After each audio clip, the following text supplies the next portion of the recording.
துருக்கி நாட்டில் பல ஆண்டுகளுக்கு முன்னால் சிறையில் இருந்த பலர் தங்கள் வாழ்க்கையே தியாகம் செய்தார்கள்.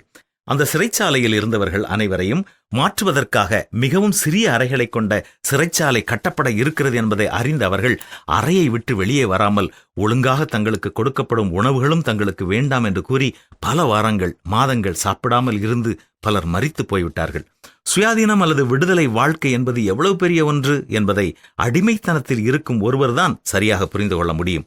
சிறையில் இருக்கும் அவர்களுடைய அறை சிறியதாக மாற்றப்பட போகிறது என்பதை அறிந்தவர்கள் பட்டினி இருந்து உயிரையும் மாய்த்துக் கொள்ள ஆயத்தமானார்கள். ஆனால் பாவத்திற்கு அடிமையான பலர் அப்படிப்பட்ட அடிமைத்தன வாழ்க்கையிலிருந்து விடுதலை பெற வேண்டும் என்ற எண்ணம் இல்லாமல் தொடர்ந்து பாவ அடிமைத்தனத்தில் வாழ்வது மிகவும் பரிதாபமான ஒரு நிலை.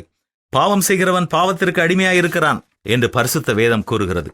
பாவம் செய்யும் ஆத்துமா சாகும் என்பது வேத வசனம் சொல்லும் சத்தியம்.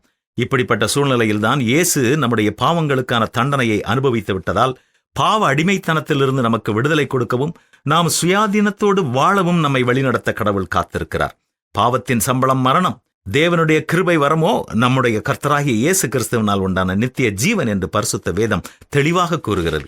இயேசு நம் வியாதியை குணமாக்குவார், இயேசு நம் பணத்தேவையை சந்திப்பார் என்பதை விசுவாசிப்பது போல இயேசு என் பாவங்களிலிருந்து என்னை விடுதலை செய்வார் என்று விசுவாசிக்கும் பொழுது அவருடைய கிருபையினாலே அந்த மேலான விடுதலையை அவர் நமக்கு தருகிறார். உங்கள் வாழ்வின் அடிமைத்தனம் எதுவாக இருந்தாலும் விடுதலையை பெற்றிட இயேசுவின் மேலேயே உங்கள் நம்பிக்கையை வையுங்கள். குமாரன் விடுதலையாக்கினால் மெய்யாகவே விடுதலை ஆவீர்கள். என்ன செய்வோமா?